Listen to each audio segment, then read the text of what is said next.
العالمين والصلاة والسلام على أكرم الخلق والمرسلين سيدنا محمد وعلى آله وصحبه أجمعين ومن تبعهم بإحسان إلى يوم الدين. السلام عليكم ورحمة الله وبركاته. الحمد لله رب العالمين الذي خلقنا مسلمين، والحمد لله رب العالمين الذي خلقنا أصحاء معافين، والحمد لله رب العالمين الذي خلقنا عاقلين لنعقل كيف نعبد الله عبادة إلى الله ونحظى بمغفرته وبرحمته إن شاء الله. Say Ameen. All praises and thanks be to Allah subhanahu wa ta'ala that He created us Muslims, and all praises and thanks be to Allah subhanahu wa ta'ala that He created us healthy and able to function as a human beings, and all thanks and praises be to Allah subhanahu wa ta'ala that He created us with mental capacity that we can understand Allah, so we can worship Him the right way He deserves, in order for us to get from Him His mercy and His forgiveness, inshallah.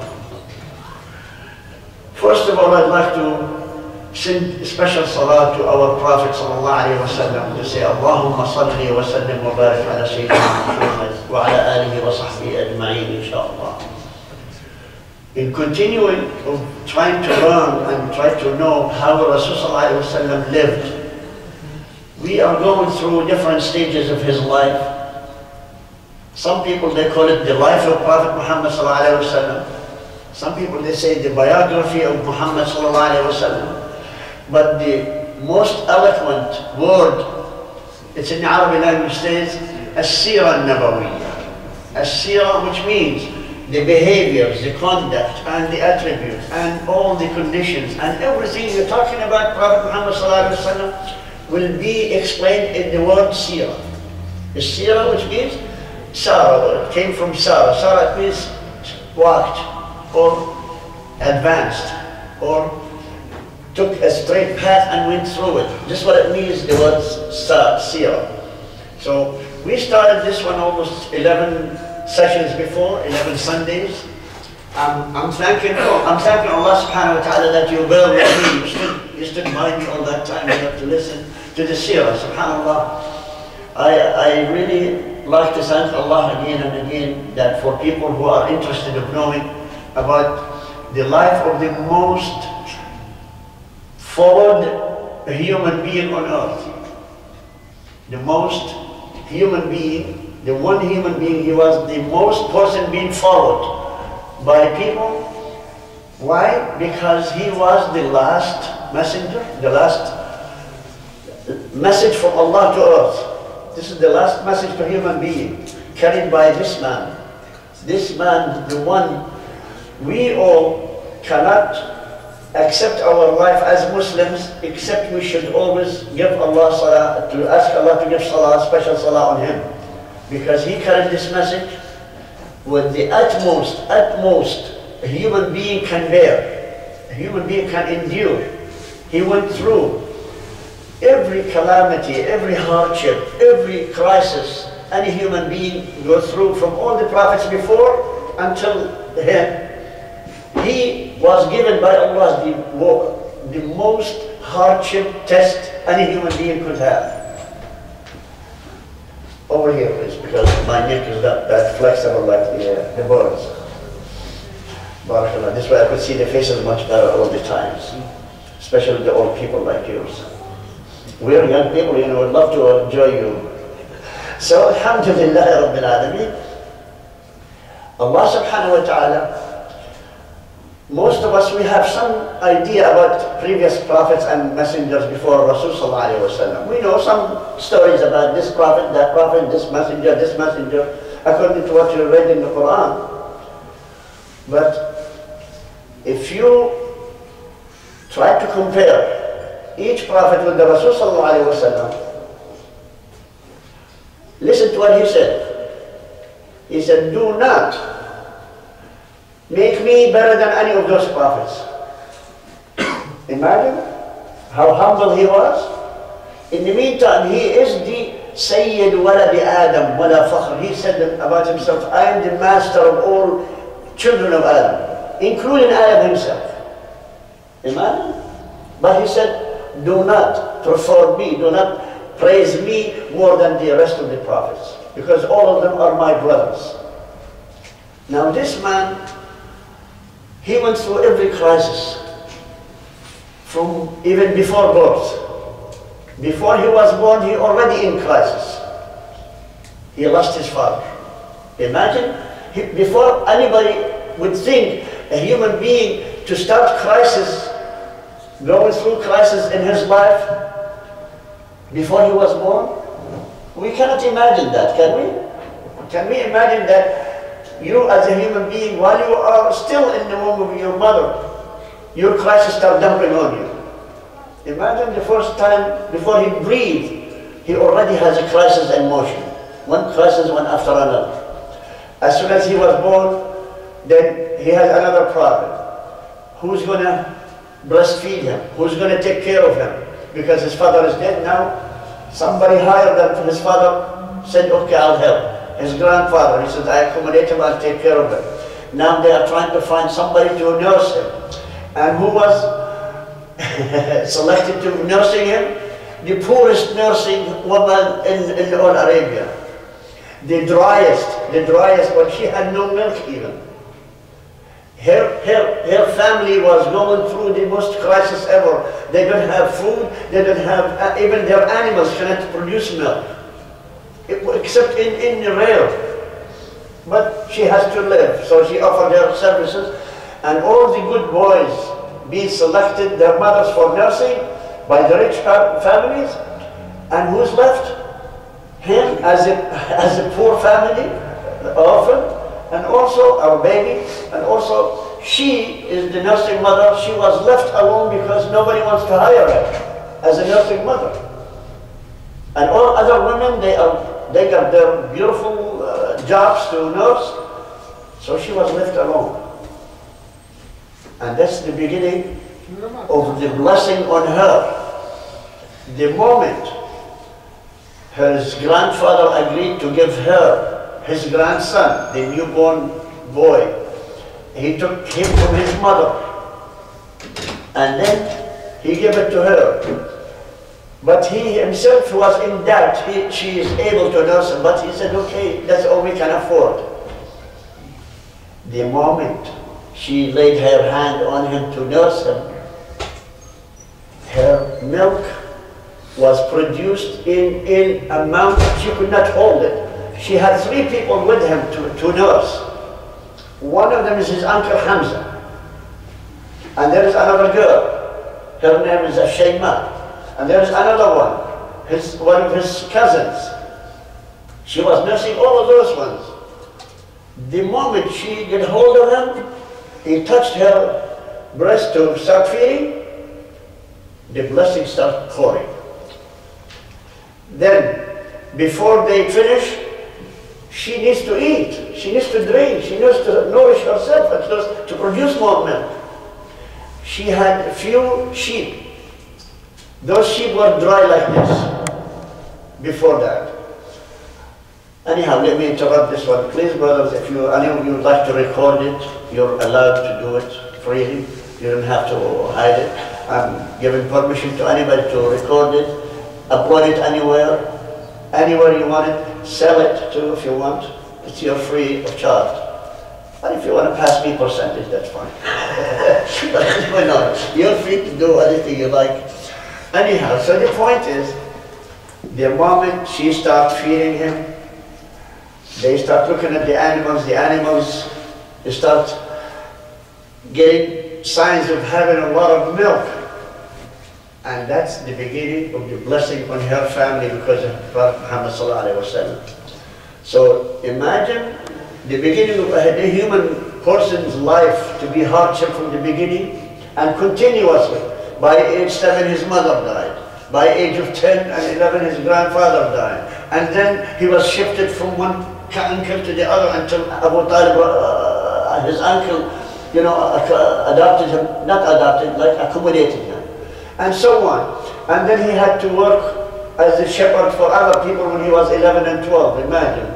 For some people who had sheep to pay him, probably half a dirham a day or something. But look how hardship his life was, one after another.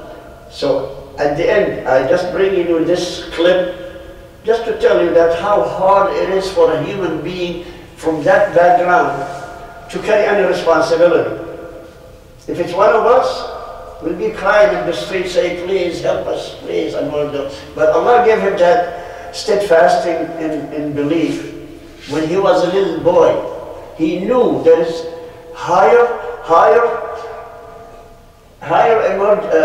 emerging creator has to take care of him. He had that while he was a boy. He was looking and seeking around to see higher spirit, higher power, higher energy has to come up and help him. So he used to love solitude. He used to be alone. Why? Because he wants each one of us to go through it. Now in the scientific knowledge, now they call it in English meditation. But meditation has nothing to do with the spirit. Has nothing to do with connection of you and your God. Meditation is only to sit down and be lazy in a way and keep your mind spacing out in any direction. He was doing major concentration to think, which we call it a tafakkur. Tafakkur, it means he is directing his thinking to know who is the one who done all of this when he was a boy. So the point is, he was looking for the creator of this universe the way he sees it. And all through that one, he loves to be alone. He does not want to involve in the social life of the people of Makkah. Their social life is to worship so many gods. Their social life, drinking. Their social life is gossiping. Their social life is bragging and arrogance and so on. Their social life is boasting about killing other people, boasting about killing enemies and so on, because they are warriors. What do you think a warrior is going to think of? The only way is killing, stealing, and so on, destruction. He was pulling himself out of this kind of social life and looking for something to guide him, direct him to have peace of mind, peace of heart, away from this society. But he never severed or cut the ties with it, because he is one of the major advocates for kinship, which means family ties. Until he died, he was teaching us Muslims never to cut or sever the family ties, regardless if it's the kafir or Muslim, by saying, your parents, as Allah subhanahu wa ta'ala says, your parents are the highest level after Allah subhanahu wa ta'ala for each one of us, even if they are kafir. Allah subhanahu wa ta'ala says, وَقَضَى رَبُّكَ أَلَّا تَعْبُدُوا إِلَّا إِيَّاهُ وَبِالْوَالِدَيْنِ إِحْسَانًا. So Allah subhanahu wa ta'ala mandate and prescribed, and He ordered us to worship only Allah and to be good to parents. See the association where? So the idea is, Prophet Muhammed sallallahu alaihi wasallam, he was stripped from both of them. When he is a man now, he's 7, 10 years old, and he had none of those two, in order to show them how much he loves them and how much he respects them.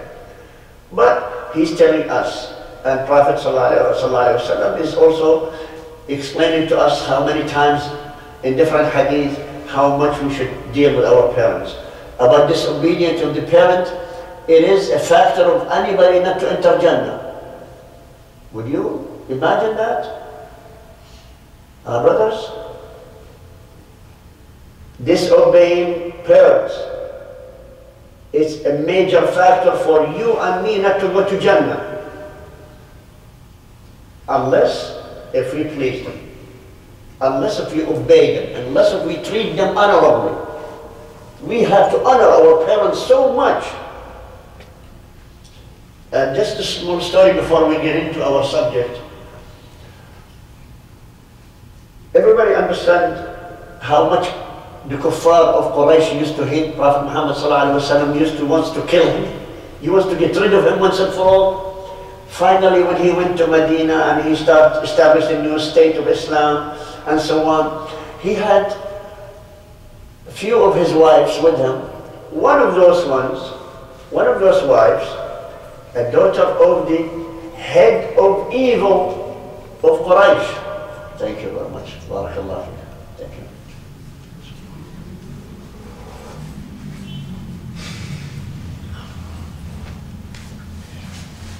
Anyhow, so who is that? Habiba. A lady, his wife, our mother. She's the mother of the believers. Habiba, Habiba. She is the daughter of the head of the kufr at the time. The chief kafir of Quraysh. He used to be the chief of Quraysh, like they used to call him the president or the king or whatever, Abu Sufyan. Everybody remember Abu Sufyan? How many times, thank you, how many times he was plotting to kill Prophet Muhammed ﷺ with Abu Jahl and the rest of the gang. His daughter was a wife of Rasul ﷺ. While the Prophet ﷺ was in Medina, and he was negotiating so many actions with Quraysh so they can, after the Hudaybiyah, you know the Hudaybiyah, the major pact. Who came to visit? Abu Sufyan himself. He left Mecca, came to Medina.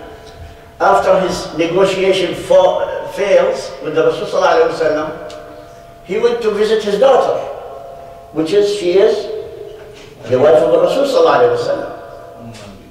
He knocked at the door. She saw her father. She said, "Stop, I have to take permission of my husband to allow you in my house." So she sent her servant, her servant, to ask Prophet ﷺ to tell him, "Your wife's father came to visit her. And do you know who's that? It's Abu Sufyan.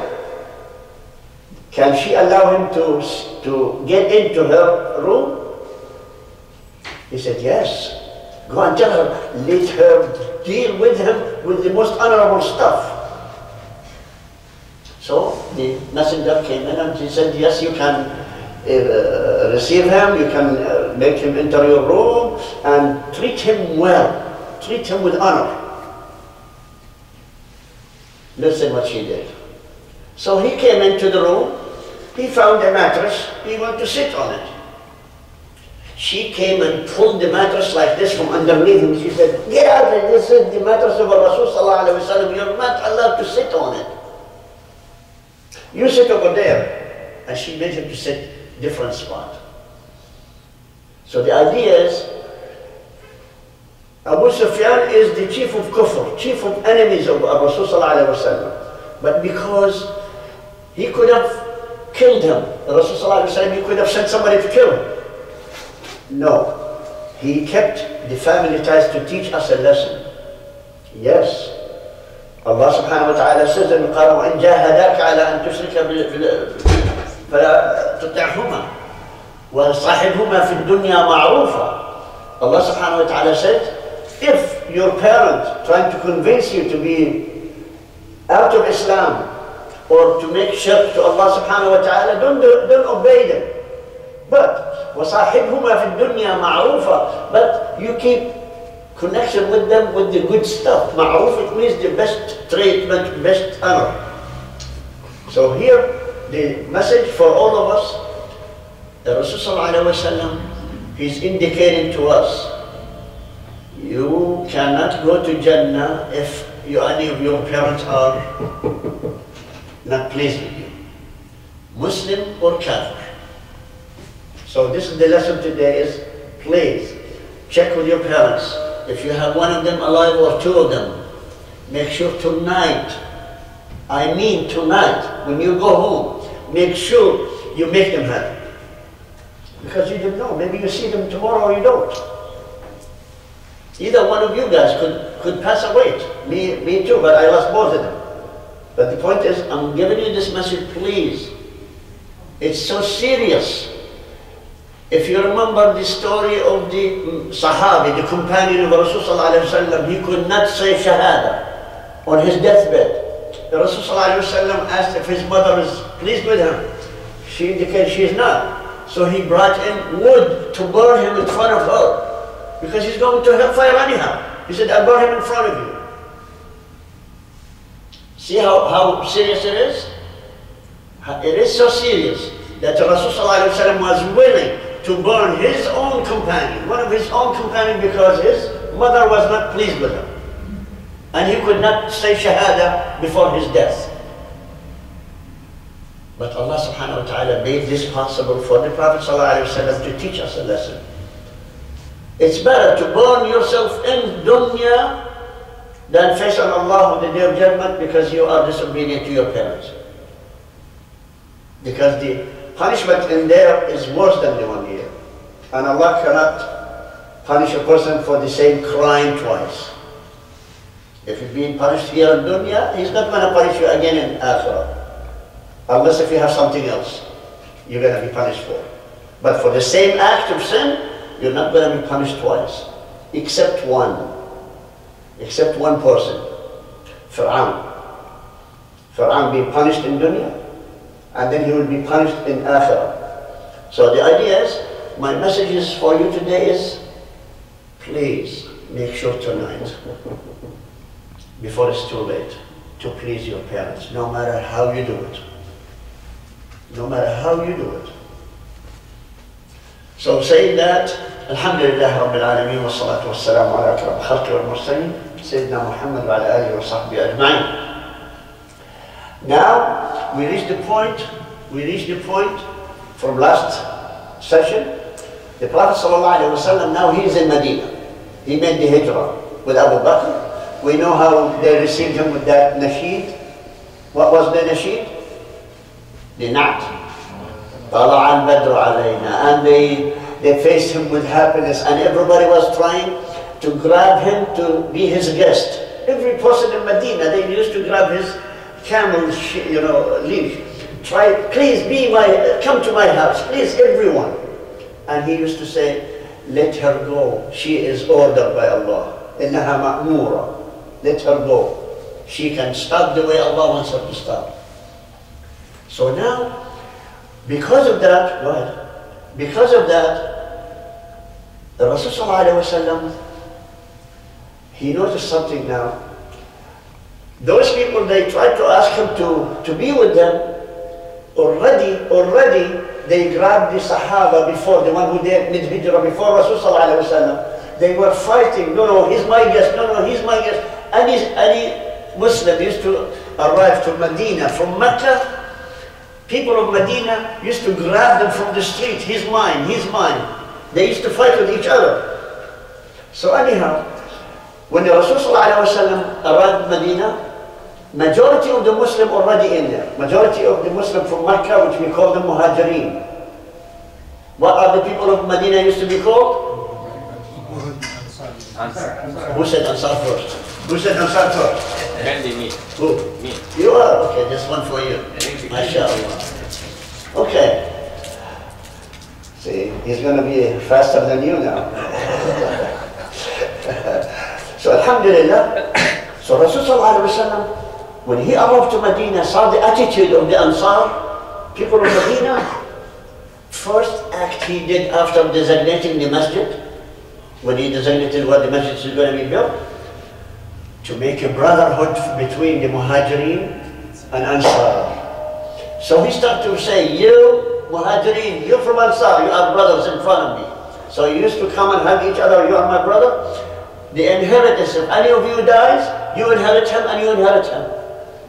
Your parents, your family doesn't inherit anything. It's called al-mu'akhat. Al-mu'akhat means Muslim brotherhood.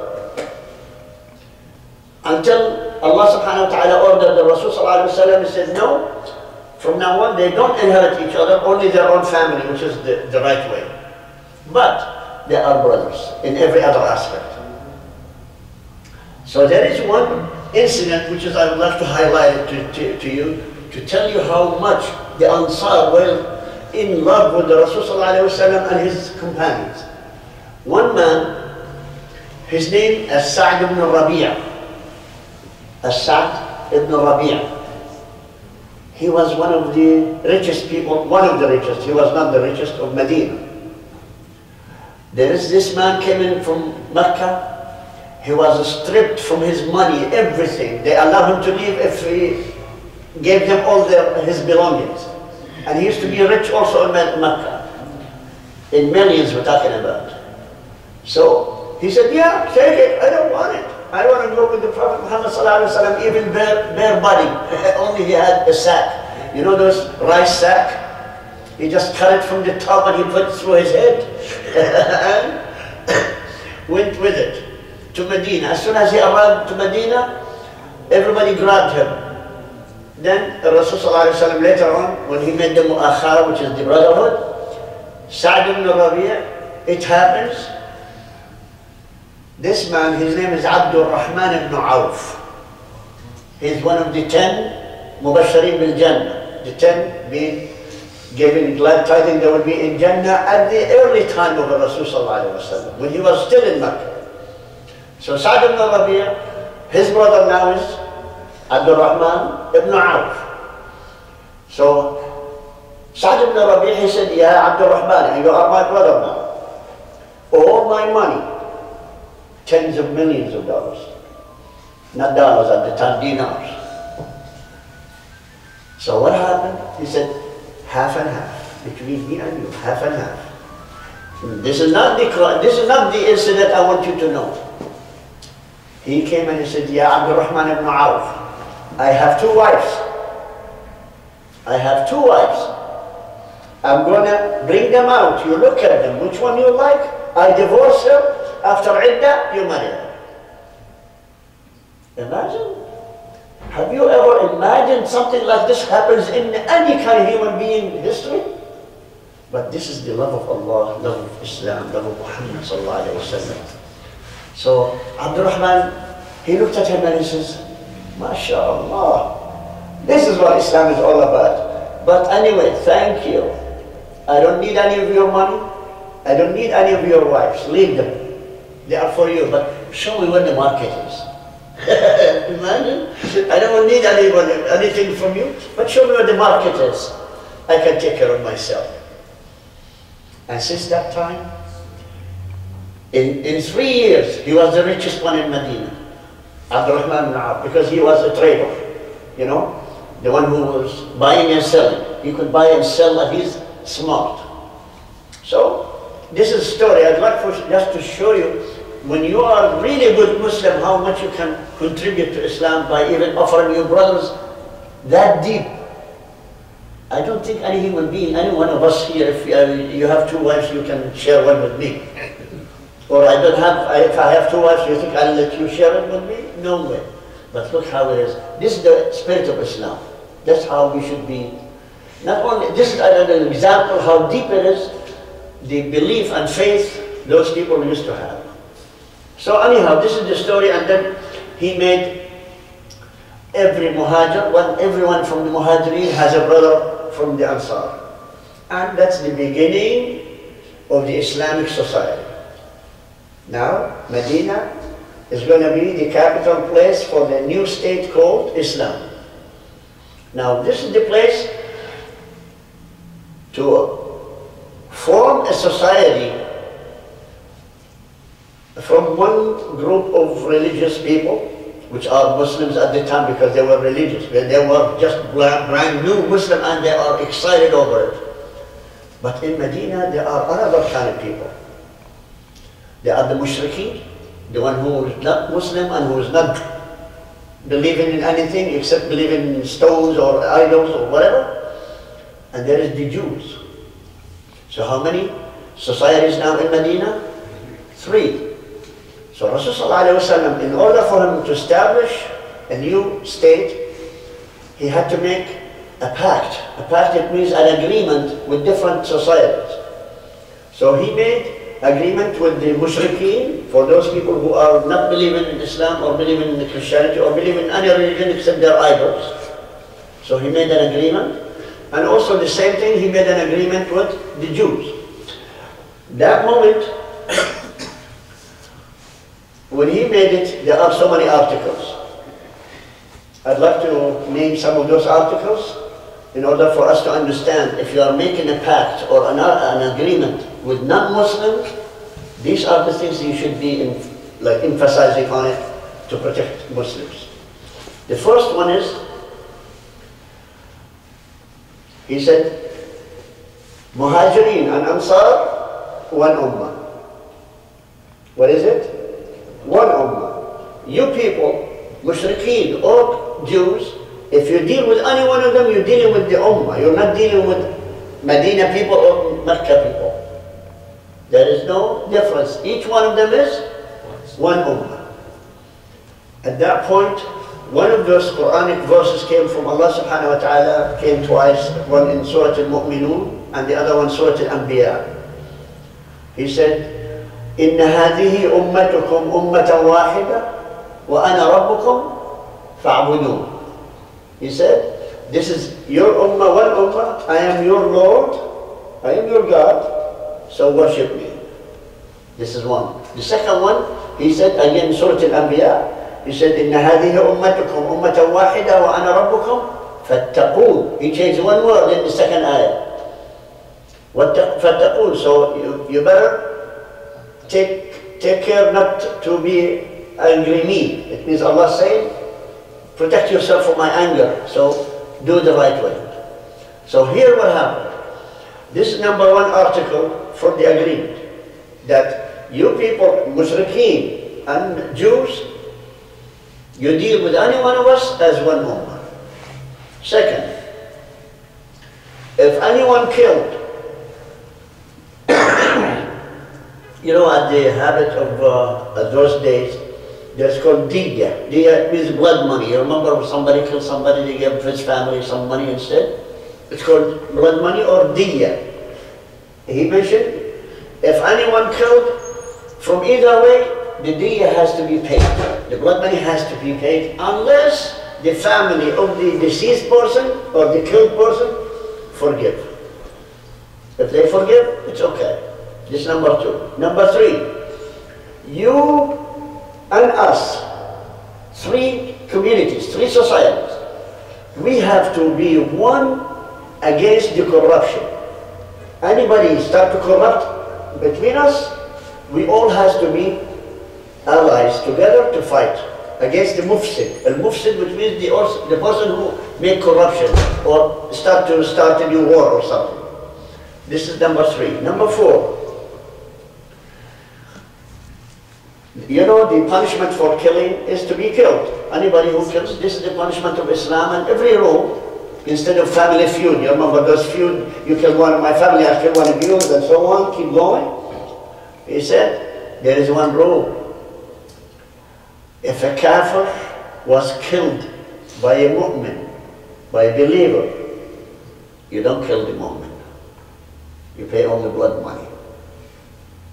So, because the kafir is not worth like the mu'min, like the believer. The kafir should not be paid for the amount that the kafir, to be killed, the mu'min for him. So he's not worth to be killed, to kill a Muslim for him. This is number one, number four. Number five, dhimma. Dhimma, it means if you owe somebody outside the city, you have to pay him, regardless what he's for.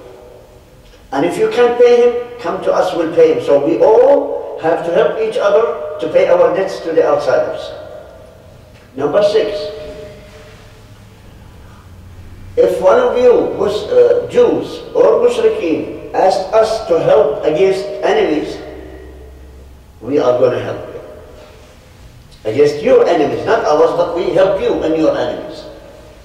So that means you are not going to be left alone just because you are not Muslim. That tells you the solidarity of the society has to be, all factions of the society has to be protecting each other. Like here, minorities. We call minorities. Look what happens in the United States. Look what happens in Europe. Any minorities, they are abusing them. They are corrupting them. They are punishing them. They are targeting them for bad stuff. So the idea, no. The normal society, the correct society, all factions of the society, minorities and majorities, they have to be dealt the same way. Number seven, if the Muslims give security and safety to a community outside the Medina, the rest has to respect. If we give a safety or security or They call it protection, like. We give protection to one society outside Medina, everybody has to respect that. The same goes for you too. Number 8, anybody who kills Muslim intentionally, he has to be killed, no matter, even if he's a Muslim. See, the rule of Islam and rule of Allah, من قتل مؤمنا عامدا متعمدا. If anyone kills a Muslim, even if he's a Muslim, he has to be killed. Unless the family of the killed forgive. See, forgiveness is number 1 rule in the face of Allah subhanahu wa ta'ala. Because Allah said, don't you love to be forgiven, sir? How come you forgive your brother or not? Allah wants to see us practice forgiving each other, even if you killed one of my brothers. See how Allah wants us to be? He wants us to be merciful and forgiving to each other. Now number 9. Number 9, this is something we all at fault now. You know what bid'ah is? You heard this term so many times, right? Bid'ah, whoever invented something new in Islam. This is what the Rasul sallallahu alaihi wasallam, he said, whoever invented something new to our deen, nobody should ally with him. Nobody should help him. Nobody should be helping him against Islam. Imagine an agreement you said that means you Jews, you mushrikeen, if you see anybody who's adding anything to Islam, it's your responsibility also to not to help him, to defend Islam with him. Otherwise, you're going to be kicked out. Number 10, which is the last one. If any dispute in any way between any of societies references Allah, Quran, and Messenger Muhammad sallallahu alaihi wasallam, any dispute, maradduhu ila Allah wa Rasul. It means reference to be judged by what? The judgment. If there is any dispute, the judgment where it lies, the ultimate, the final judgment belongs to what Allah says in the Quran and what Prophet sallallahu alaihi wasallam make the judgment. Any dispute, regardless, small or large, in any idea. So these are the 10 articles of the pact that Rasul sallallahu alaihi wasallam made with the Jews and made with the mushrikeen.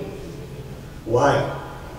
Because as we said, if we live in one country, one city, every minority, every majority should have peace with them, between each other.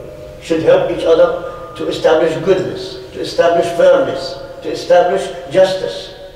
And this is where to start. Because they have only 2 options. Agree, you stay with us. Don't agree, the door is very wide. Door of Medina. So now, when the pressure from Mecca started to be more from the people of Quraysh now start to harass Muslims everywhere, there is a rule now. There is no trade with Quraysh. Nobody in Medina should have any trade with Quraysh, with Mecca I mean. You start trading with other nations outside. So that means people of Quraysh cannot make a siege on Medina or prevent food or any kind of commodities to come to Medina. You remember what they've done before for Sha'b Bani Hashim, when they kicked Bani Hashim from Mecca to live in the valley for 3 years, and they've been boycotted by all nations around them until they start eating grass because they didn't have any food for 3 years. So Rasulullah but made it a little bit gentler. He didn't make it that severe. He said, but anyway, Quraysh we trade with other nations, but we also we trade with other nations. And the final thing, there is no interruption for anybody who wants to enter Islam. Nobody should prevent him from coming to Islam. Like Quraysh used to do, used to prevent people to come to talk to Muhammad sallallahu alaihi wasallam. They used to tell them, hey, he's a crazy, he's a magician, he's a poet, he's this, he's that. In Medina, he established the opposite. He said, anybody asking about information about Islam, nobody should prevent them from approaching us. This is also for the Mushrikeen and the Jews. So now, establishment of the Society of Islamic Society, there is a masjid. Actually, there are two masjids, one in Bani Najjar area, which is called Masjid Quba. Not Masjid Quba in Eglinton Ward that we used to be, but this one in Medina. So Medina, Masjid Quba, or later on another masjid called Al-Qiblatayn, the one with Qiblatayn. That's a different story now, we're going to talk about it later. But now, the next masjid was in the center of Medina, which is called? Who said that? You too, oh mashallah, okay. But they did Nabawi now. This one is red. Plus two colors with it, mashallah. Barakallah. So, excellent. So, Masjid al-Nabawi now. Now, the affairs of the Ummah was run by the Prophet Muhammed on daily basis.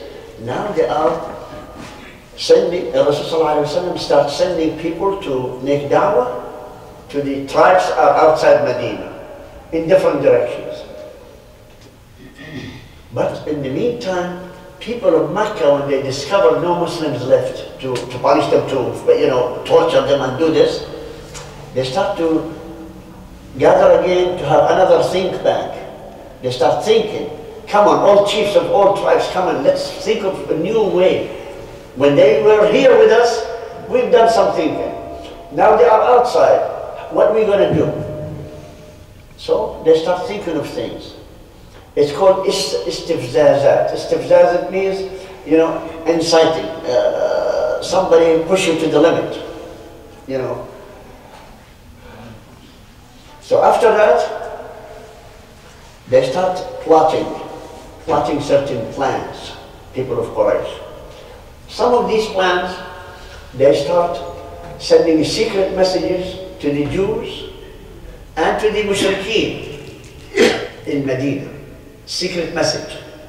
Come on.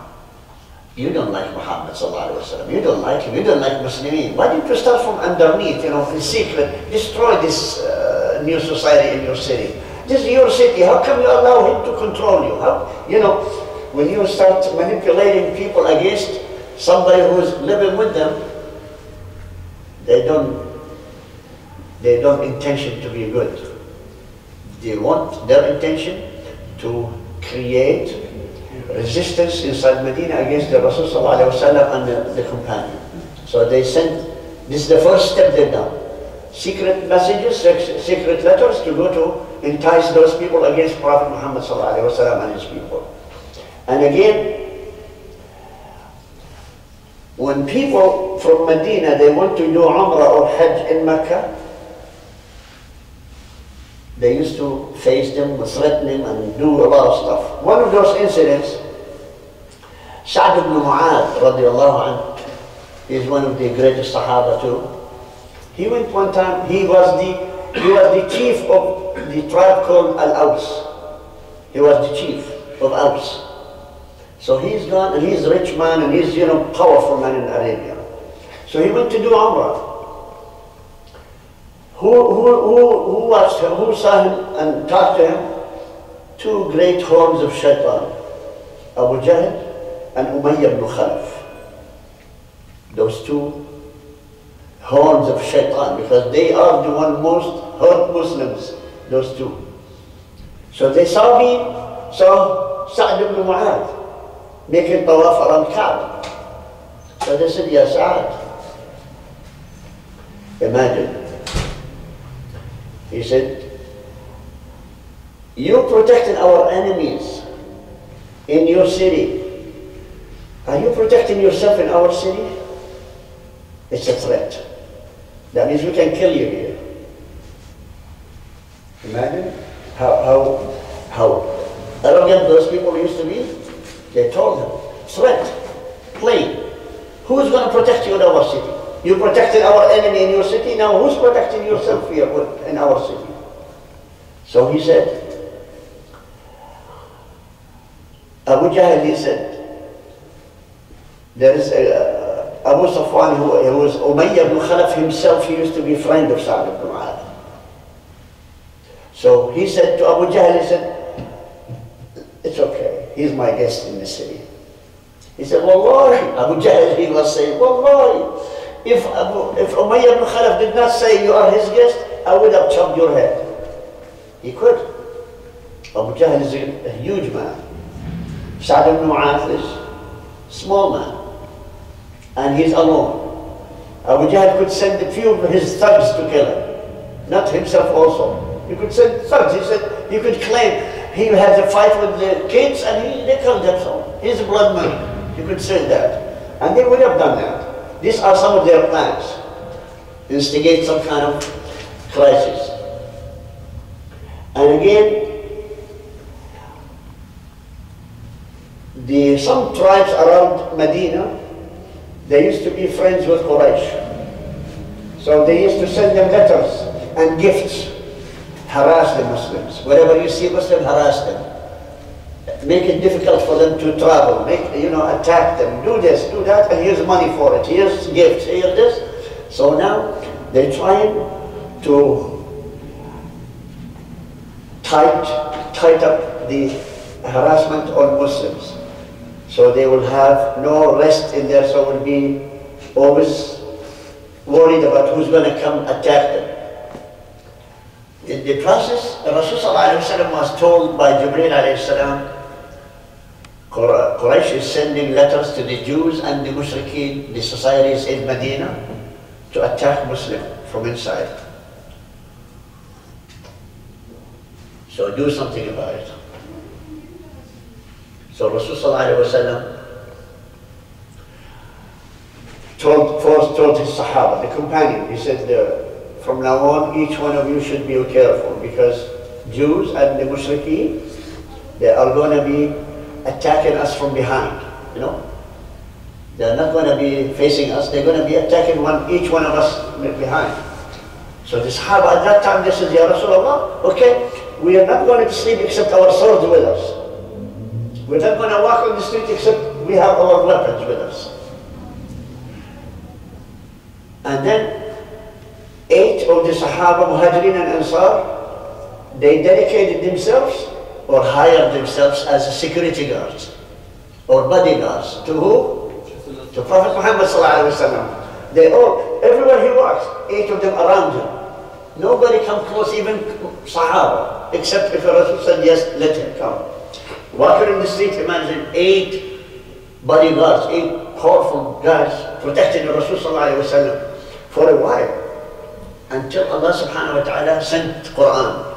He said in the Quran, he said in Surah Al-Ma'idah number 5, ayah number 67, Allah subhanahu wa ta'ala said to Muhammad sallallahu alayhi wa sallam, he said, Wallahu ya'simuka minan nas. Allah is the protecting for you, so don't worry about it.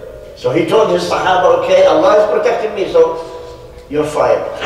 Okay? So they went back to live normally without worrying about the Rasul sallallahu alayhi wa sallam. Now, because Allah sent a statement, the Rasul sallallahu alayhi wa sallam will be protected by me, by Allah subhanahu wa ta'ala. So now all Muslims are at ease now. They don't have to worry about the Rasul, but they have to worry about themselves. So now, at that moment, until that moment, Muslims were not allowed to fight for jihad or something, or fight another. At that moment, up to that moment, when they are in Medina, the first 3-4 months, they were not allowed up to that point to fight or to have battle with the mushrikeen, with the enemies of Islam. Until there are so many dangerous moments that most Muslims will be attacked and some harm will be happened to them. And the Muslims were holding their, holding back, because somebody is trying to kill you, but you're still not going to defend yourself because you're not ordered to defend yourself. This is how Muslims were serious about following the orders of Allah. So until Rasul ﷺ was told by Allah subhanahu wa ta'ala indirectly through Jibreel, this is the way you should be doing. which is considering anybody from Quraysh stays in Mecca is a soldier, which means they are not civilians anymore. They are soldiers. Soldiers means they kill. So you consider everybody in Quraysh now, in Mecca, as a soldier, which means it's okay to kill him, he's a soldier. So the first one is, you should fight.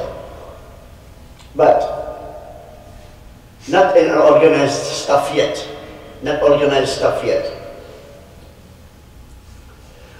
Now, the next step, any allies, any friend of Quraysh are enemies to you.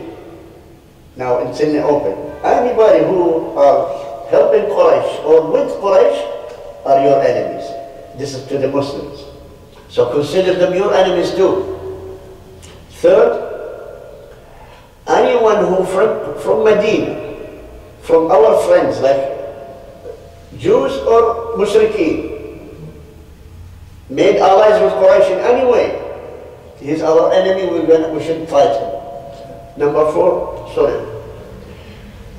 anybody from the Jews or Mushrikeen start a fight with any Muslim, the whole society is our enemy, not only one.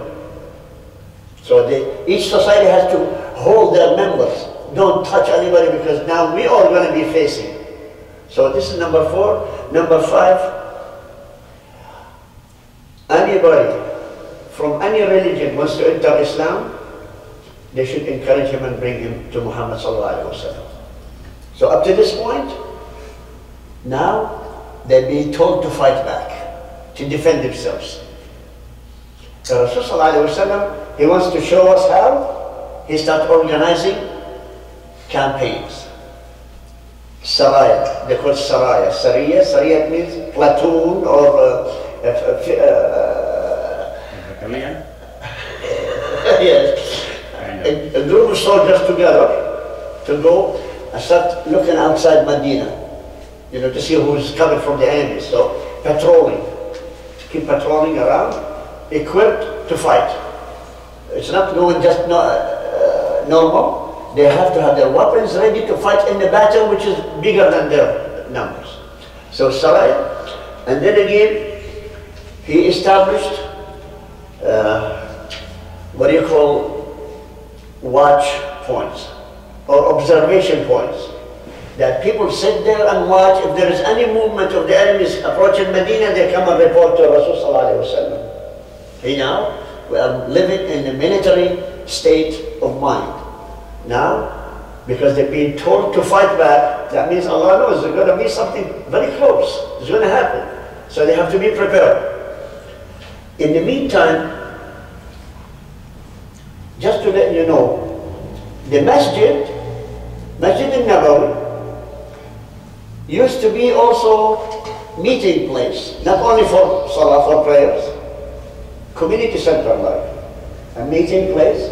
They used to discuss all their problems, to do judgment over few issues, the disputes would be judged in there, and also the yard of the masjid outside used to be training camp for youngsters to be trained on weapons, for adults to be trained in more weapons and how to develop their skills of fighting. Because you remember, people of Ansar, they are not fighters. They are farmers. People of Medina, they are not fighters. They were not fighters, they were farmers. So farmers, they cannot fight. But the people of Quraysh, people of Mecca, they were warriors, fighters. So here comes the training. Those trains those, and they start training the new kids, the new generation, until the word of Allah comes in for allowing them to have a battle. Now, the first campaign, the Rasul ﷺ sent outside for fighting, or looking for fight. I call it going out to look for fight, to find anybody to fight, especially from the kuffar.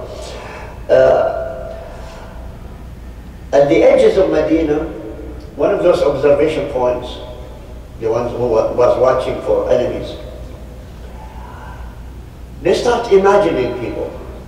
I'm serious, when you are alone watching in the middle of the desert at night, you know, any sound you think enemies are coming. Especially if you are hyped up. You've been told, watch for enemies, watch for enemies, watch for enemies. Any sound exactly makes you think there's enemies there. So they used to be more watchful, more alert. So none of them used to sleep at night.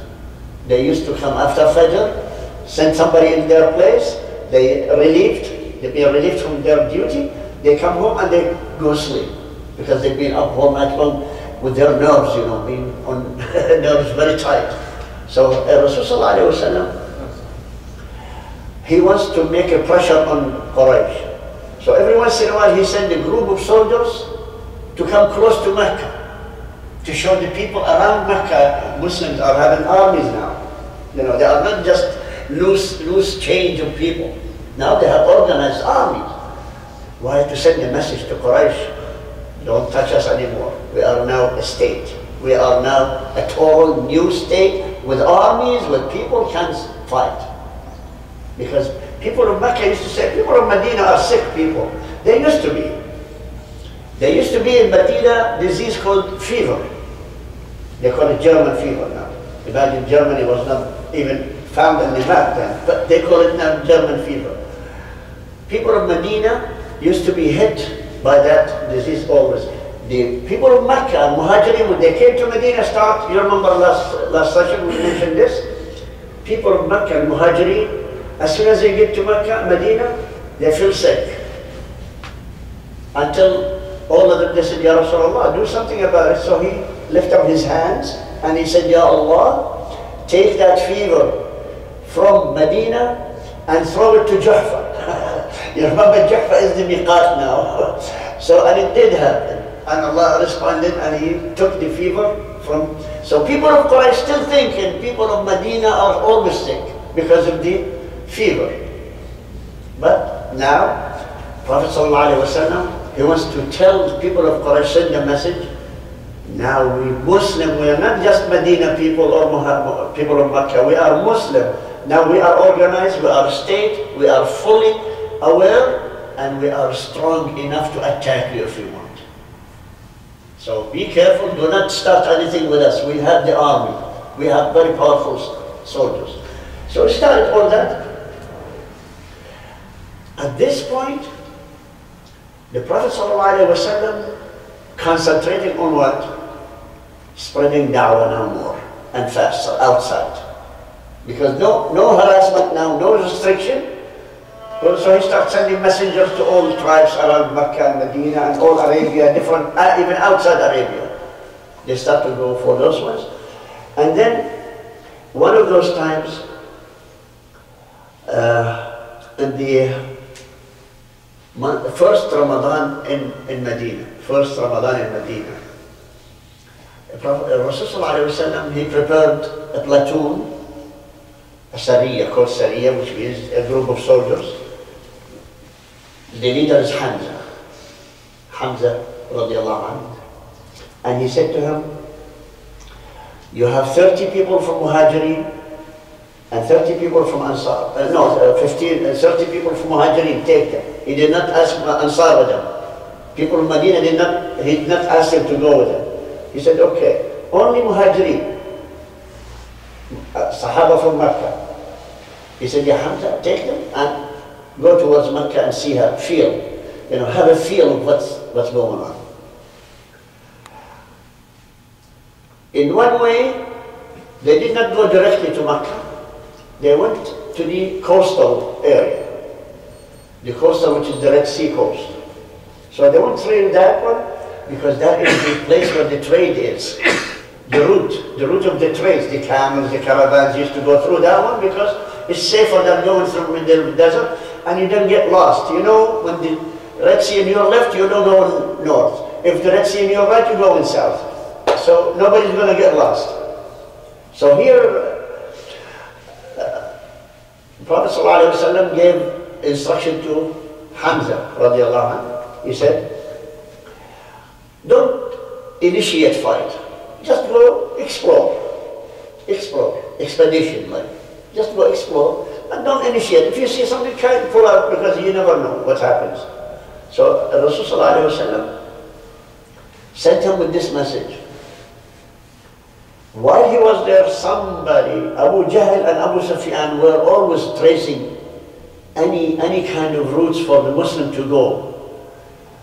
So Abu Jahl got smell of the news that there is 30 people from Mecca going directly to, from Medina towards Mecca, but through the coast.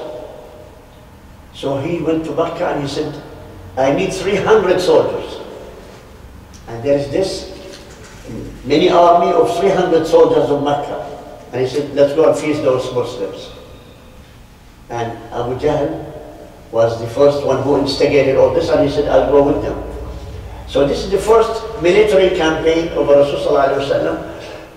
Almost faced each other. But Hamza radiallahu anhu, he followed the Rasulullah instruction, so he evaded the confrontation. And he went back to Medina. So there was no fight.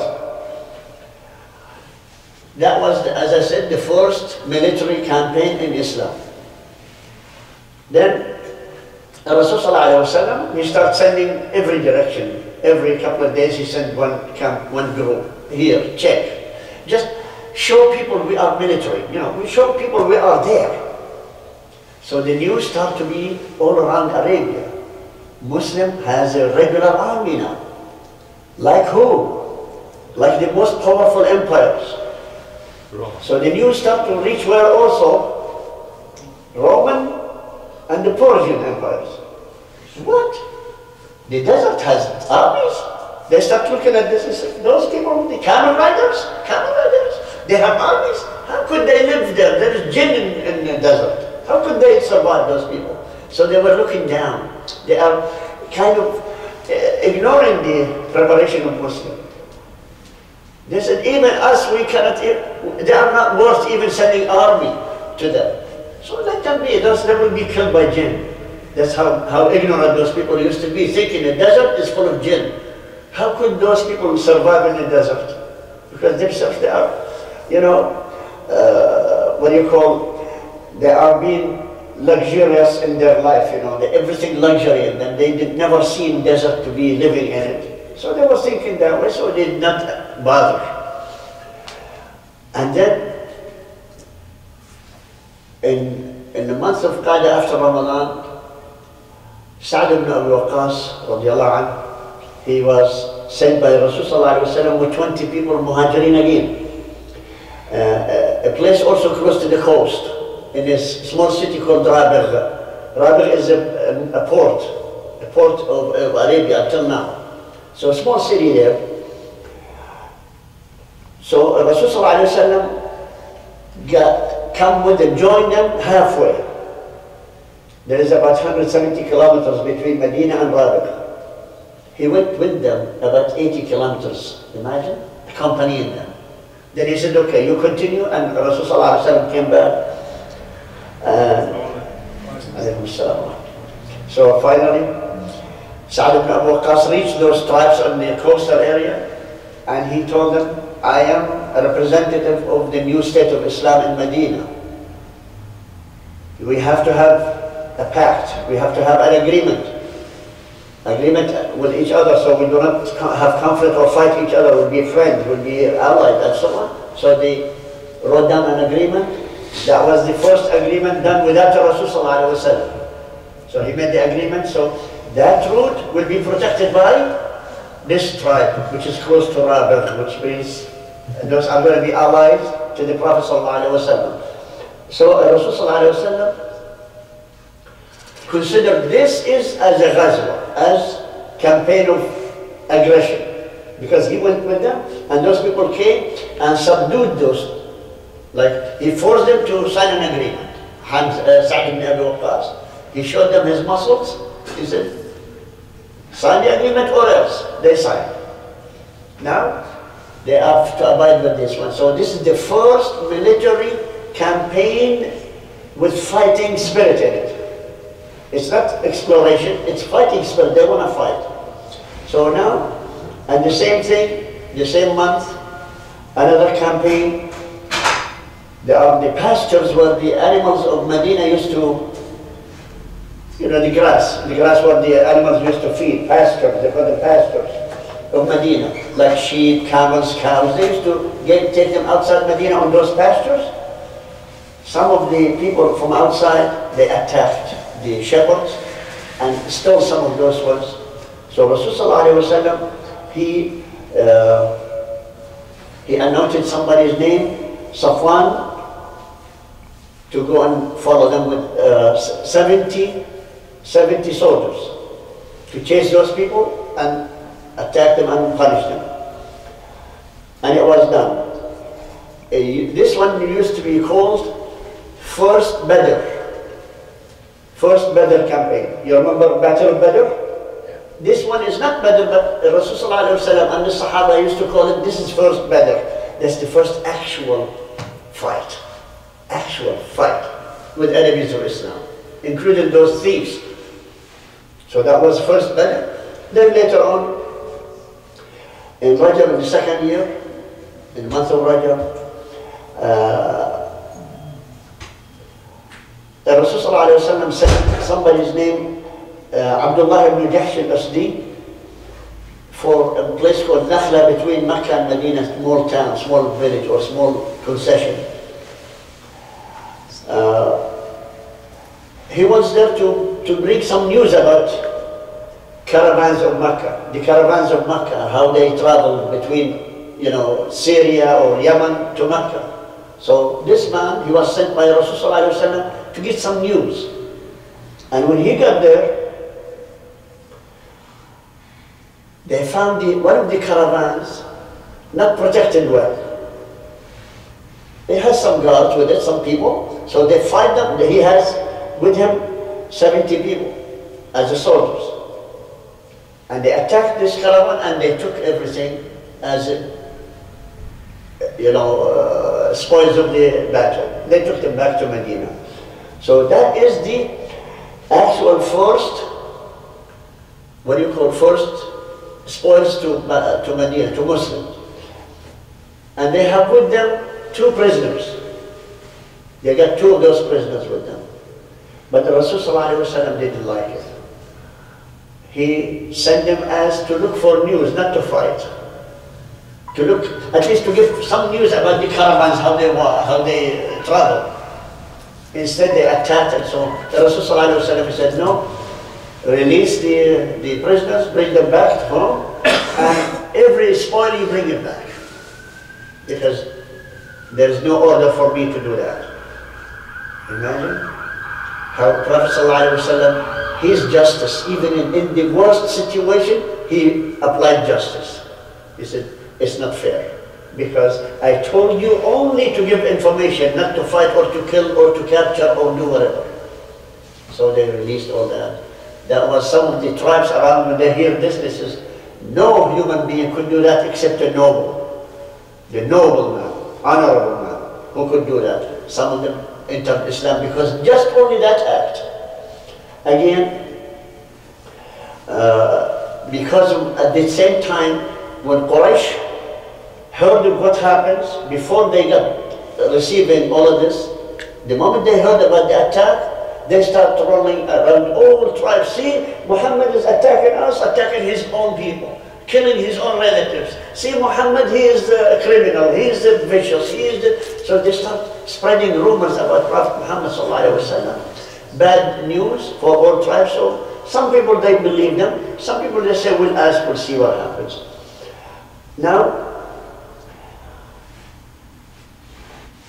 one of those rumors is the worst one they issued. Rajab is one of the months of Haram, Al-Ashhur al-Haram. Rajab is forbidden to fight in it. For Muslim or anybody, even before Islam, they used to be forbidden to fight or to kill each other in that month of Ramadan, of Rajab, or the other 3 months, which is Dhul Qa'dah, Dhul Hijjah, and Muharram. There's no fight on those ones. So what the Quraysh did, they are saying to the other Arab, all Arab tribes, Muhammad and his people, sallallahu alaihi wasallam, they broke the pact of Allah. Allah said no fight, he fought. He said no killing, he killed. See, he's not worth to be followed. He's telling you to worship Allah, and he is the one who disobeyed Allah. So this is the rumors of Quraysh among those people, tribes around Makkah, Medina. So some people believed. Sorry, what time is it? 7:30. 6:30. 7:30? 6:30 now. 7:30. One more hour. I'm talking about Salat al-Isha. 7:30. 7:30. Yes. And now time is? 6:30 almost. Okay.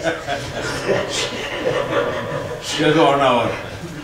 You know, every place I go to do halaka like this, I appoint somebody as a timekeeper. Even when I do khutbah, any masjid, I appoint one to tell me the time. Even when he's sitting and say,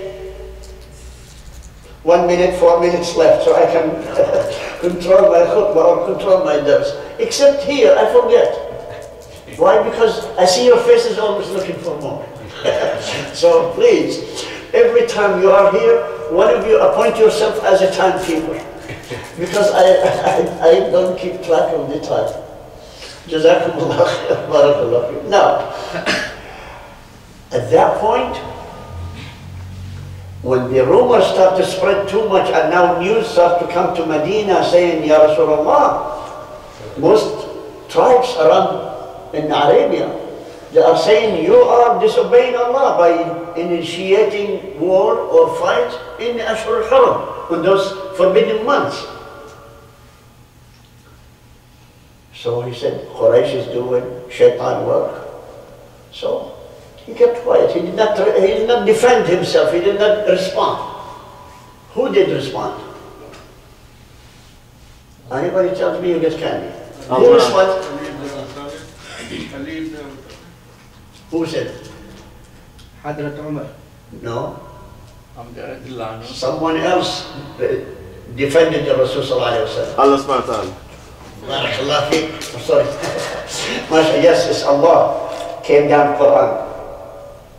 Quran subhanahu wa ta'ala said, Allah subhanahu wa ta'ala said in Surah Al-Baqarah, يَسْأَلُونَكَ عَنِ الشَّهْرِ الْحَرَامِ. They are asking you about the month of Haram, the Shahr, that forbidden month. Is there qitālun fīh? Is there fight in the Ashur al-Haram? قُلْ, say, قِتَالٌ فِيهِ كَبِيرٌ. Yes, there's a great necessity to fight for reasons, the following reason. صَدٌّ عَنْ سَبِيلِ اللَّهِ. If people are blocking people from spreading the word of Allah, yes, you fight in the month of Haram. And if those people, they denounce Allah, they don't want to worship Allah, fight them in this month. And people attacking Masjid al-Haram, the Kaaba, attacking Kaaba or Masjid al-Haram or Medina or Mecca, fight them in it. وَقِتَالٌ وَالْمَسْجِدِ الْحَرَامِ وَإِخْرَاجُ أَهْلِهِ مِنْهُ أَكْبَرُ. Even by making us, making us muhajirin, leave our homes in Mecca. When they make us leave the Mecca, yes, there is fight. And this is the greatest issue, the greatest reason to fight. That you've been kicked out of Mecca. This is your home. Now, a good reason to fight in the Shahr al-Haram in it. And he said, this is greater in the eyes of Allah. Akbaru inda Allah. This is the greatest reason for you to fight them. Because this is a major reason. وَالْفِتْنَةُ أَكْبَرُ مِنَ الْقَتْلِ. And they are making fitna. They are making, instigation among all the tribes of Arabia against you. It is worse than killing. So it deserves to be killed too. وَلَا يَزَالُونَ يُقَاتِلُونَكُمْ. And they will continue fighting you. Those people of mushrikeen, al-kuffar, the kafirin, حَتَّى يَرُدُّوكُمْ عَنْ دِينِكُمْ. Until they change your minds from Islam so you can go back to worship the way they did. إِنِ اسْتَطَاعُوا, if they can. Because some of the Muslims at the time, they've been convinced this deen is no good for us, they went back to Medina, to Mecca. And those people are killed the next year by the Muslims. But anyway, وَمَنْ يَرْتَدِدْ مِنْكُمْ عَنْ دِينٍ. And whoever rejected Islam and went back to his old deen, his old religion, فَيَمُتْ وَهُوَ كَافِرٌ, and he dies when he is still kafir, فَأُولَٰئِكَ حَبِطَتْ أَعْمَالُهُم. You remember those people who used to be Muslim? All their good deeds, while they are Muslim, they are cancelled. So some of them says, okay, we have at least some deed when we've been Muslim. Maybe Allah will put us in Jannah. Allah said, no, because now you changed your deed. You went back to the old ways. All of your good deeds as Muslims, they are cancelled because you're kafir now. And again, Allah subhanahu wa ta'ala says, في الدنيا والآخرة. In dunya, in hayat dunya, Allah will not bless you with it. And in akhirah, He will punish you for it. And again, وَأُولَٰئِكَ أَصْحَابُ النَّارِ. And those are the ones who are the inhabitants of hellfire. The ones who are, you call them, instead of reverting to Islam or diverting from Islam, going back to their own ways, هُمْ فِيهَا خَالِدُونَ, and they will be in hellfire forever. So this is the ayah came in from Allah, Quran came in from Allah to defend the Rasul sallallahu alayhi wa sallam says, if they are asking you, Shahr al-Haram, the forbidden month, is not allowed to fight in it. But for you, Muhammad, and your people, yes, you fight. So this is the license by Allah subhanahu wa ta'ala for Muhammad sallallahu alayhi wa sallam and Muslims getting ready. There is a big fight coming up. Now, imagine you are, look at the Palestinians now, an issue of Palestinians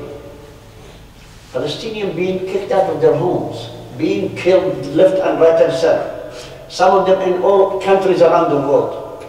Imagine if you come and tell them, okay, you're allowed to fight back now. And Allah is with you. What's going to happen? All of them are going to fight because why? Because they want to go home. They want to go where? Home. The same goes for you. If you are here and working home day long at the job, and your boss says, no, you're not going home, what happens to you?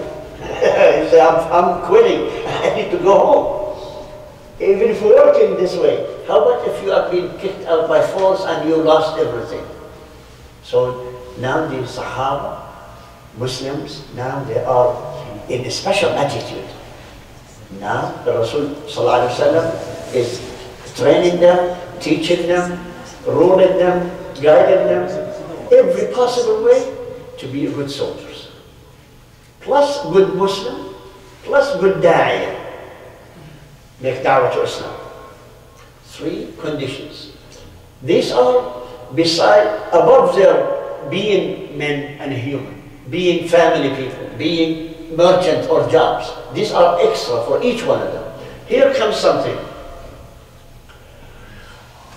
In the month of Sha'ban, after Rajab, you remember there is Rajab? You remember Rajab? Month Rajab? What comes after it in month? Sha'ban. In Sha'ban, the major event happened. We were all praying here, and the Imam is standing here and reciting Quran, and everybody in lines. Then comes somebody from the door, he said, Allah changed the Qibla from Jerusalem to Mecca. We are in the process of Salah. What are we going to do? Continue? We should continue. But those Sahaba, they know exactly what they should do. The Imam moved the people, went back to the other side, and put the Qibla over there, and everybody turned around and followed on the same Salah. So this Qibla changed in what month? Sha'ban of the 2nd year. So this major event happened from the 1st year and the 2nd year. So we summarize these things together. 3 major events happened when the Prophet Muhammed ﷺ moved to Medina. 3 major events. 1, establishing brotherhood between the Muslims. 2nd, making pact and agreement with all the societies around in Medina and outside Medina. 3rd, establishing the Qibla. establishing the new Qibla now. These are from the first Hijrah to this time, to the second year in Sha'ban, when the Qibla being changed. And after that, the Rasul start increasing those patrols, you know, patrols around Medina and all through Arabia, to be visible to all kinds. So the news is going to go where? To Mecca. You know, this tribe saw about 70 people army, this tribe saw 30 army, this tribe and this tribe. So all the news is going to be coming. So Quraysh is going to be, we call it psychological warfare. Psychological warfare. That means people of Mecca, now they start to think seriously of attacking any Muslim. Because they know, they said, if we attack this Muslim, this area here, we might have another army coming this way. So they start thinking, but they start now making major way of thinking how to attack or how to protect Mecca from Muhammad sallallahu alaihi wasallam. And that's what they start doing. They start thinking big in major areas, start to allocate money to put it aside from the rich people of Mecca to finance any kind of campaign they're going to do, to be money ready for financing, to hire killers, to hire animals, camels, horses, weapons, to produce all of that. So now, for preparation of Quraysh, of all the enemies of Islam, start preparing themselves for major war if it happens. They left that in the hands of 5 horns of shaitan, which are Abu Sufyan, Abu Jahl, Umayyah ibn Khalaf, Al-Walid ibn al-Mughira, and the last one, Uqba ibn Abi Mu'ayyid. Those are the 5 horns of shaitan. They are the evilest mind in Arabia at the time. They want to do everything to harm Islam. So from this point on, I'm going to start for a while to entertain you with a few stories. I love stories, don't you? You love stories? Okay. But this has nothing to do with the life of Rasulullah sallallahu alaihi wasallam. So we're going to take a break for 5 minutes so you can move around. والصلاة والسلام على أشرف الخلق والمرسلين سيدنا محمد وعلى آله وصحبه أجمعين ومن تبعهم بإحسان إلى يوم الدين. السلام عليكم ورحمة الله وبركاته. وعليكم السلام. As I promised, I'm going to tell you some stories, share with you some stories of Rasulullah sallallahu alaihi wasallam in different eras than this era, you know, at least to give us a feel of Rasulullah sallallahu alaihi wasallam way of treating things. Rasulullah sallallahu alaihi wasallam, he was described by Allah subhanahu wa ta'ala in Surah Al-Hijr. He gave him 2 descriptions. He says, وَإِنَّكَ لَعَلَى خُلُقٍ عَظِيمٍ. So the first praise by Allah subhanahu wa ta'ala to Muhammad sallallahu alayhi wa sallam by giving him a title that never been associated with the name of Allah except to Muhammad sallallahu alayhi wa sallam. The word Azim. Azim is one of the names of Allah subhanahu wa ta'ala. When you say Bismillah ar-Rahman ar-Rahim, A'udhu billahi min shaitan ar-Rajim, Alhamdulillah Rabbil Alameen. All of those names are part of the names of Allah subhanahu wa ta'ala. But when you say Sadaqallahu Azim, that means everything in the Quran, everything in your Islam has to be related and attributed to Allah subhanahu wa ta'ala, Al-Azim, the Magnificent. Rasul sallallahu alayhi wa sallam, when he heard this one, by saying in the Quran, Surah Al-Hijr, saying, وَإِنَّكَ لَعَلَى خُلُقٍ عَظِيمٍ.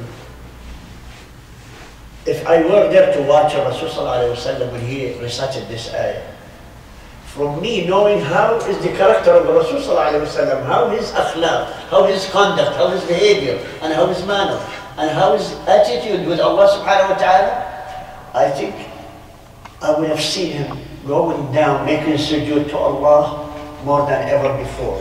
Because when Allah associates one of his names to a human being, that human being is something else, is something above any kind of humans. When he says, وَإِنَّكَ لَعَلَى خُلُقٍ. Khuluq here means behavior, conduct, attitude, the way you live, the way you deal with people. Imagine خلق عظيم. There is no higher level of khuluq or manners or conduct than this. So Rasulullah ﷺ, as I said, if I am there, I will see him doing that. So Rasulullah ﷺ, in order for him to appreciate Allah subhanahu wa ta'ala, recognition of his status, since that time, he was more humble. Imagine if your boss said to you, you are the man, you are my A1 man, you are my top worker, you are this. How are you going to be working in the offices? Yeah, you're going to be working with shoulders like this. But look at Rasulullah. He was never being described in walking except in doing this. Imagine, it is a sign of humility. Sign of being humble. You know, the arrogant will walk, broad-chested, you know, walking like as if he wants, you know. I think the earth has nobody except me. But the Rasulullah ﷺ, he was known to be humble originally, with addition of description of Allah to him to be higher than anybody else. He was more humble. To give you some scenarios of Rasulullah ﷺ conduct in all branches of society. The weakest societies, the weakest part of the society are the children, right? Children. When he used to walk in the streets of Medina, any of the children could used to come to him, hold his hand and say, come with me. Imagine he was dragged by a child, you know. Imagine you and me and some child, 6, 7 years old, hold your hand and dragging you with him. What are you going to do? How are you going to run? He was described that he was dragged by children to go. Come and I want to show you my dad. I want to show you my brother. I want to show you what I've done. You know, the kids, what they are thinking of. Thinking of their own way of life, way of thinking. So Rasulullah never say, hey boy, sit back, I am the Prophet. Imagine if some of the big shots here, a kid come to and say, security, take him away. Rasulullah did never done that. One time, there is this slave girl, a small teenager. She was told to go buy something from the market.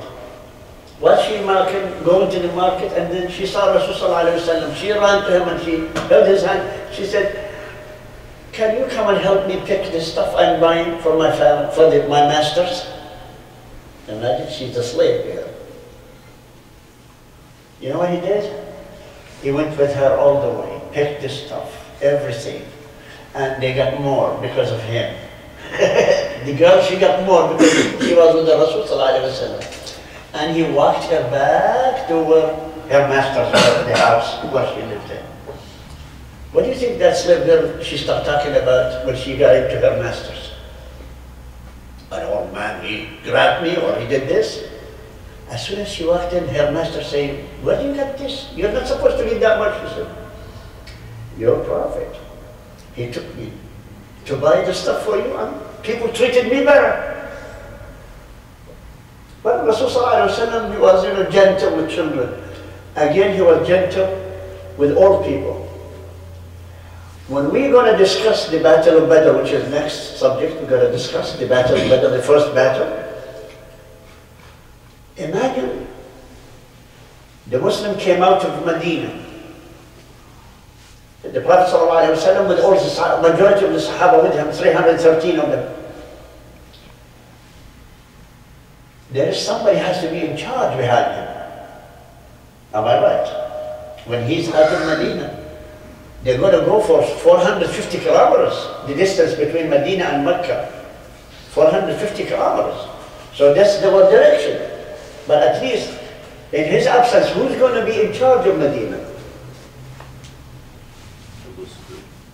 Anybody? Abu Sufyan. Sorry? Abu Sufyan. Abu Sufyan, he's a kafir still, he's not a Muslim. Abu Bakr. Abu Bakr is with him in the battle. Anyhow, you're not going to name 313, so what I'm saying, not even him, he was with him in the battle. Ali. Ali was with him in the battle, he's not with him. You will never believe it. The ladies? No. The blind man? No, he put in charge of Medina someone called Abdullah ibn Maktoum.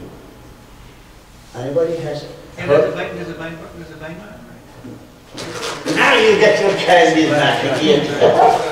Yes, the blind man, there you go. Would you believe somebody to put in charge as a blind man, to be in charge of Medina? That's how much he used to respect the old people. And he was blind. But he was also very knowledgeable of Islam and Deen. He can roll in religious matter.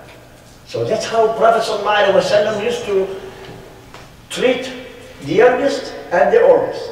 Now let's look at some other criteria. Every day the Rasul ﷺ teaching Sahaba of new things, teaching them about Islam and so on. The lectures in Masjid always. Now listen to this. A woman came in and said, Ya Rasulullah, all you're teaching to men, how about us? Imagine. Would you allow a woman to stand here talking to me as Imam here to say, hey, you talk to us too? Especially if it's one of your wife, you know. They say, go home or you're divorced, you know. That's our attitude, am I right? You're not allowing your wife to stand up there and yell and scream on the Imam or the Mullah or the Sheikh.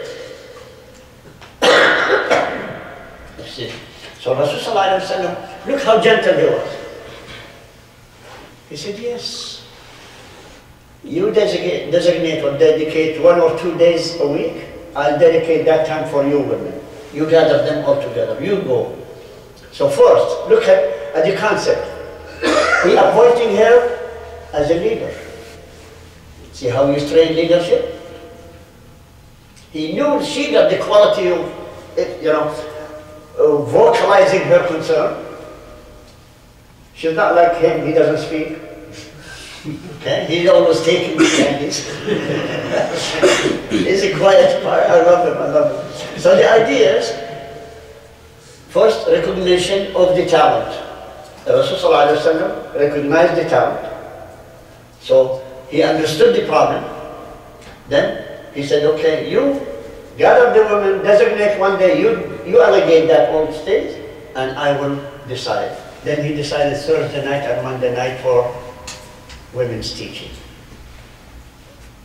How humble a man, a leader could do, responding instantly. So this is also for women. Now, there is another faction which is the majority of the Ummah are young people like me, you know, the majority, the young people. You're laughing, huh? Okay. One day you're going to be with me. So Rasulullah in the worst part of scenarios, he used to ask their opinion. I am going to do this, what do you like? How do you think? What do you think of this? Come on, advise me, do something. Tell me what your best opinion about it. Enough. Let's go to for Uhud. You remember the Battle of Uhud? He asked the old people like you, and then he asked the young people like me. He said, what do you think, old people? They said, we should stay in Medina and defend it against the kuffar coming from Mecca. At least when we are in our own homes, we defend more. We find them from the street, and our women will fight from the roofs. And our kids from between the windows and that stuff. So we have more chances to defend and defend them against the enemies. They are the one who's going to lose a lot because it's not their roads, it's not their homes. Okay, the old people said that. Now he turned to us, the young people. And he said, what do you think? He said, no, Ya Rasulullah, we are young, we are powerful. We should not destroy our city. We should fight outside. We should go face them outside so they know we are not chicken. We are not cowards to stay behind in our homes. What did the Rasul said? I follow you. So he followed the opinion of youngsters. He did not say, you're too young, you don't know nothing. as some leaders they do. You said the young people, they are crazy. They have hormones rushing their heads and let them away. Am I right? So the idea, look, he heard what they are saying and he knew the concept behind it. Their spirit is high, in high gear, and he wants to build initiative. He wants them to be leaders too, because that's the next generation. Because this is the generation in the future we're going to rule this ummah. So he wants to be with them, to give them confidence, to say, yes, I will be with you. And they went outside. They went to fight them in Uhud. At the first chance, they won it. The first half of the battle, they won. Muslims won the battle. Except in the second half, some Muslims, they disobeyed the order of Rasulullah ﷺ. That's where it turns against Muslims. So we're not talking about that for now. We're talking about how Rasulullah ﷺ was so humble. He listened to all parts of the society. He dealt with them with humility, with humility, with tenderness, with kindness. He did not reject any of them.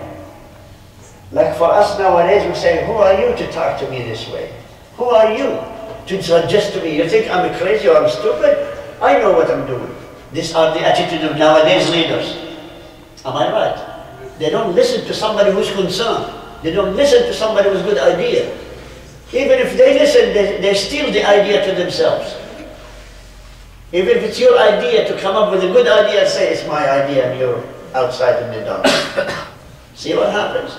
That's where the qualities of leadership. Rasulullah ﷺ, he left behind him. He left behind him when he died. Every Muslim from the Sahaba that at his time was a leader in his own field. Have you heard after the death of Rasulullah ﷺ ever that there is halaka of teaching among the Sahaba? No. Because they already been taught and graduated with flying colors. When Rasulullah ﷺ died, what did Allah say in the Quran, Surah Al-Ma'idah? اليوم أكملت لكم دينكم وأتممت عليكم نعمتي ورضيت لكم الإسلام دينا. That means no need for more teaching. Now you're complete. So everyone, they are in hundreds of thousands. Let's say majority of them women, some of them men. Let's say 50,000 of them. Each one of them is teacher. Each one of them went for his own field and started teaching other nations. That's what Rasulullah ﷺ, when he was alive, he was teaching every member of the Muslim society to be leader, including small children. The youngest leader ever in any history led army at the time of Rasulullah ﷺ. At the time of his death, while he was dying, he organized an army, and who was the leader? He appointed a leader. His name is Usama ibn Zayd. How old was he? 17 years old. To lead an army of 3,000 soldiers, including under him, Abu Bakr, and Umar, and Uthman, and Ali, and S.A.W. ibn Abi Waqqas, Khalid ibn al-Walid, Amr ibn al-As, Abu Ubaidah, Amr ibn al-Jarrah, Shahabil ibn Hazm. Those are the top soldiers of Islam, top leaders of Islam military. And who's the leader? Who's the commander? Usama ibn Zayd, 17 years old. That's how much Allah subhanahu wa ta'ala gave this Prophet Muhammed sallallahu alaihi wasallam the insight to be with the young, with the youth, to have confidence in them. He trained them. They followed him because their heart was with Islam. And because of that, Allah subhanahu wa ta'ala mentioned before his death, before the death of Muhammad sallallahu alaihi wasallam, to give him the guarantee that you completed your mission. You did your job perfectly. Allah said, Al-Yawm, in Surah Al-Ma'idah, Surah number 5, Allah subhanahu wa ta'ala said in number 3, He says, Al-Yawm akmaltu lakum dinakum. Today I completed your religion. Wa atmamtu alaykum ni'mati. And I gave you the best of ni'mah from me. Every ni'mah I have for you, I gave it to you. And also, wa raditu lakum al-Islam dina. Now my deen I'm happy with it. Islam of yours, your Islam. Imagine. Now if you ask Allah now, are you happy with our deen? Yes. Are you sure? How about you? You think he will be happy with our deen now? Why? Because we are not like them. Because we don't have the spirit of Islam, the one taught in the early generation. But we can. Islam can make you and me be like them. How? The Rasul ﷺ, he said, I left behind me the book of Allah and my sunnah and my khulafa al-Rashideen min ba'd. The one who comes after me, the khulafa al-Rashideen, the one who's guided the best. Those three things, I left them to you. They are, I left everything like the daylight. There is no hidden stuff, there is no darkness, there is no mischievous stuff in this deen. The only thing you have to, hold on to them. Hold on to them. And what Allah also said, وَاعْتَصِمُوا بِحَبْلِ اللَّهِ جَمِيعًا وَلَا تَفَرَّقُوا. And Allah said in the Quran, again in Surah Baqarah, وَاعْتَصِمُوا بِحَبْلِ اللَّهِ جَمِيعًا. That means, all of you as one ummah, hold on to the robe of Allah and do not divide. Where are we now? Are we holding the same robe? Fully to me. See, how many ropes we have now? 70. Enough ropes to make a garment. Imagine, this is what Ummah's condition is. So the idea is, only one reason we can go back like them, to follow these three concepts. So I'm suggesting to all of you, this is the reason, at the beginning, before I start this series, I told you, if you want to be good Muslim, to know Islam from the beginning to the end, study the Seerah of Rasul sallallahu alaihi wasallam. Why? Because he got two statements. One from Allah, that he has the best khuluq, the best manners, the best conduct and behavior. And the second one from his wives. All his wives, what did they say when they've been asked what was the khuluq of Rasul sallallahu alaihi wasallam? What was his conduct? What did they say? They say, كَانَ خُلُقُهُ الْقُرْآنِ. His conduct was the Quran manifestation. It means translation of the Quran. So, the shortest way to know Islam, for now, study the Sunnah of Rasul sallallahu alaihi wasallam, the Seerah. Study the Seerah. You have better concept of Islam. But with it, you study Quran and study Hadith of Rasul sallallahu alaihi wasallam. But the shortest way is to know Islam, at least to know, is to study the Seerah of Rasul sallallahu alaihi wasallam. That will give you the understanding what Islam is all about. Not Islam of Bangladesh, not Islam of Jordan, not Islam of Arab, not Islam of Christian, not Islam of any country. The Islam of Allah subhanahu wa ta'ala. Because the Rasul sallallahu alaihi wasallam lived it. And he was recorded, every instant of his life was recorded to us. What better than that? Is there any human being ever recorded this much? He was the only one human being, his life being recorded from birth to death.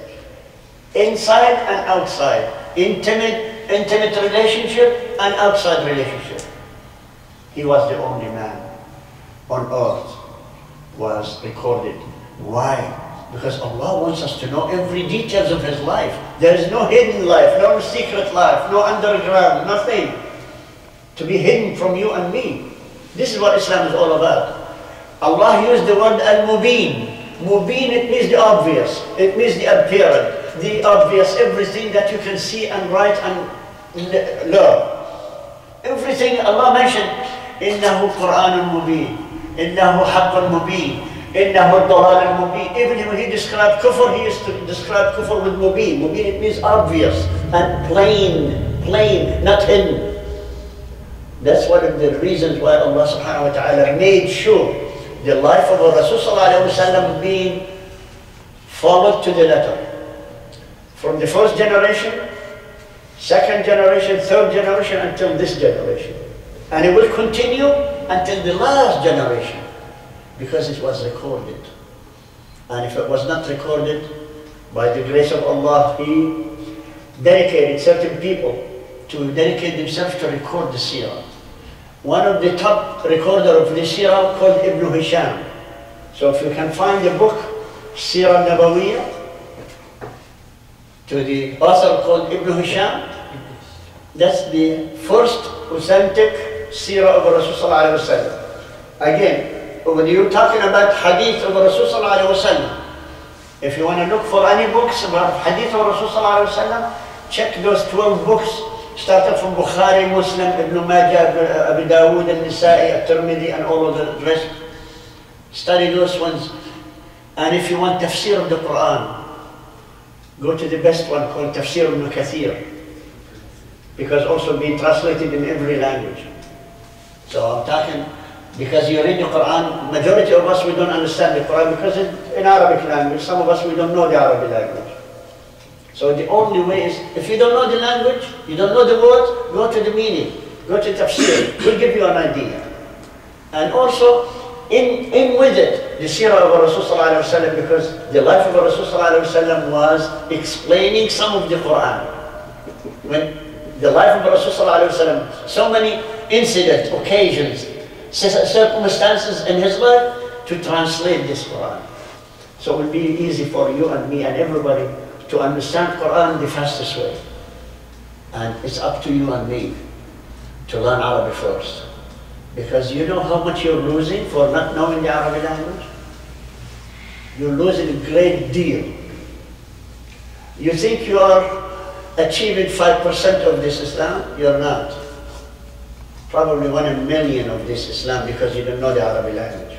Because the Arabic language, if you know it and you read the Quran over it, the Arab themselves, they are losing a lot because they don't understand the Quran now. Because they have different accent, they have different slangs, they have different, and being affected by the West, by the new languages of the computer stuff. They start using those languages. Now let me ask you a question. In order for you to live in Canada, what do you have to do? Learn English. Learn? English. Okay. Is there anybody who doesn't want to learn English? If you are Muslim, what are you supposed to do? Why? Because your life depends on it. So I'm asking you, do some kind of effort to learn the Arabic language. Because you know who described the Quran? The worst enemies of Quran. You remember Abu Sufyan when he was not a Muslim? By the way, Abu Sufyan radiallahu anhu, he accepted Islam and he was one of the top good Muslims after that.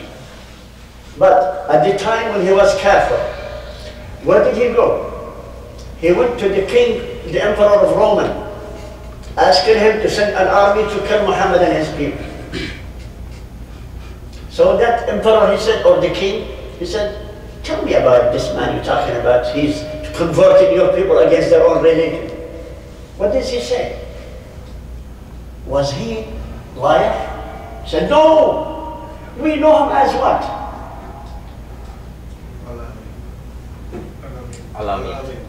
Al-Amin for something else, but As-Sadiq. As-Sadiq means trust, means he never told the lie.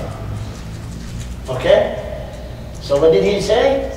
He said, no, he never lied. He said, okay, can he be trusted? He said, yes, he was called Al-Amin. What kind of talk he used to say?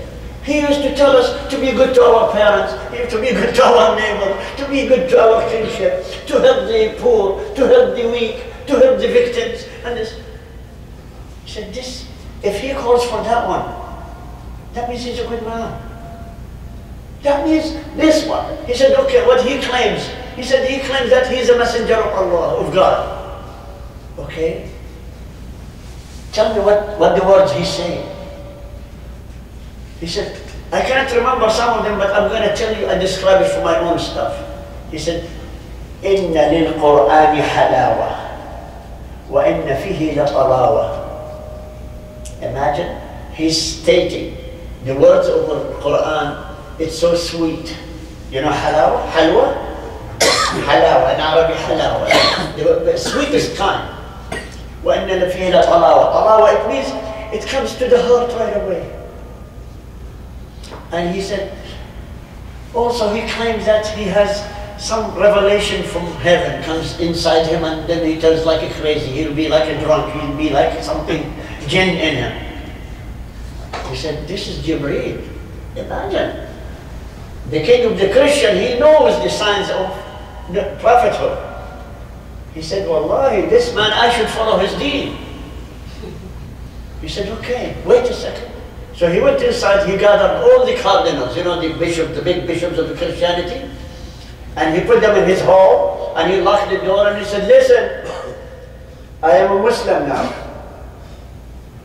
They all jumped at him and said, Wallahi, you will never leave this room without being taken you to pieces. Don't be a Muslim. He said, I'm joking, I'm joking, I'm joking. When he saw their seriousness, they were ready to kill him. And that's all we know. So he came out and he told Abu Sufyan, he said, go fix your problem. He is one of those good people. You better follow him. Imagine. He told Abu Sufyan, this man is to be followed. So get out of here. I don't want to follow you. I don't want to believe you. If the enemies of Islam, he could have said he's the worst guy, he's a criminal, he's a killer, he's this, he's that. But he confessed. He cannot say the lie. He cannot. He told the truth about Muhammad ﷺ and his message and his prophethood. And this is what Quran is all about. When he described the words of Quran that comes from the mouth of Muhammad ﷺ to the biggest enemy, what did he describe it? Inna fihi la halawa. Abu Sufyan, imagine he's the master of Quraysh, which are the master of the Arabic language. And when he hears the Quran, he tasted the sweetness of Quran. وَإِنَّ فِيهِ لَطَلَاوَةً. That goes in, it's so soft, so, you know, tender, it comes to the heart right away. But the final question, he told them, why you don't follow him? He said, we cannot change our forefathers' religion, which is stubbornness. You know, I'm the chief, you want me to follow him now? I will be like a slave. He had only followed by slaves. So it's stubbornness, you know, and arrogance. But later on, he realized what happened. Abu Sufyan accepted Islam at the time of Mecca, when they conquered Mecca. At the time, then Abu Sufyan accepted Islam. So the idea is, we're given the personality of Rasulullah. You want to be a good Muslim? Follow him. Imitate him. Nowadays, we have role models in every category of life. You follow Abu Yusuf, I follow him, I follow you, I follow him, you follow this, you follow that, you follow sports guy, you follow singer, you follow dancer, you follow this, you follow that. What's that going to give you? Is this going to give it's going to give you Jannah? And last 2 minutes I'm going to mention to you, it's supposed to be now adhan, right? But I'm going to tell you this. I said that I like to say this story in every session because it is the essence of Islam. Hazrat Umar ibn Khattab radiallahu anhu was walking with the Rasul sallallahu alayhi wa sallam in the street of Medina. Then he looked to the Rasul sallallahu alayhi wa sallam like this, and he said, Ya Rasulullah, Wallahi, Wallahi inni uhibbuk, I love you. The Rasul sallallahu alayhi wa sallam was, you know, proud. He said, Barakallah fik ya Umar, Barak for you. Do you love me more than your children? He said, yes. Do you love me more than your money? Yes. You love me more than your properties? Yes. You love me more than your wife? He said, yes. You love me more than yourself? He said, no, I love myself more. He said, not enough, ya Umar. Imagine. So Hazrat Umar was shocked. This is normal, each one of us to love himself more than anything else, myself, you know. He said, Ya Rasulullah, can you give me some time to think about it? He said, okay, go. So he walked in distance like this, and the Rasul sallallahu alayhi wa sallam went to his business, going to the place where he's going. Then suddenly Umar is coming running, Ya Rasulullah, wait, Ya Rasulullah. He said, yes, Ya Umar. He said, now I love you more than myself. He said, what made you change your mind? You just let me say yourself, what made you change your mind?